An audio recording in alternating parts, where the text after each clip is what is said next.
So ఈ రోజు మహబూబ్ నగర్ జిల్లాలో అయితే దారుణం చోటు చేసుకుంది. మన మరిపేడ మండలం జండాల తండలో అయితే అతి దారుణమైన ఘటన.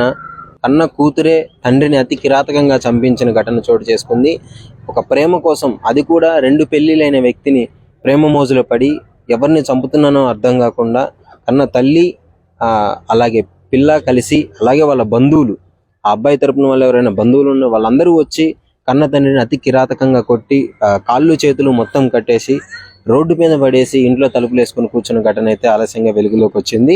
అంటే ఈ మధ్య కాలంలో అసలు ఏం జరుగుతుందో కూడా అర్థం కావట్లేదు. బూక్యా సురేష్ అనే ఆ వ్యక్తిని ఈ పల్లవి కన్న కూతురు ప్రేమించింది. వీళ్ళిద్దరి ప్రేమకి తండ్రి వ్యతిరేకిస్తున్నాడని చెప్పేసి ఆమె మీద కోపంతో తండ్రి ఒక 2 దెబ్బలు వేయడం జరిగింది. సో అదే టైంలో ఆ అబ్బాయి లైన్లో ఉండడము, ఫోన్ కాల్లో ఉండడము, వెంటనే హుటాహుటిగా వాళ్ళ బంధువుల్ని తీసుకొని వచ్చి ఇష్టం వచ్చినట్టు అమానుష్యంగా తండ్రిని కొట్టడం జరిగింది.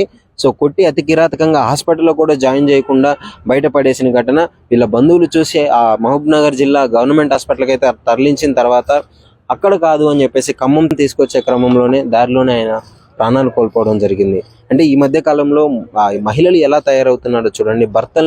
మొన్న రీసెంట్ గానే భర్తని చంపిన హనీమూన్కి తీసుకెళ్లి భర్తను అతి కిరాతకంగా చంపిన వైనం చూసాం కదా. ఇప్పుడు ఆలస్యంగా మహబూబ్ నగర్ జిల్లాలో ఈ ఘటన వెలుగులోకి వచ్చింది.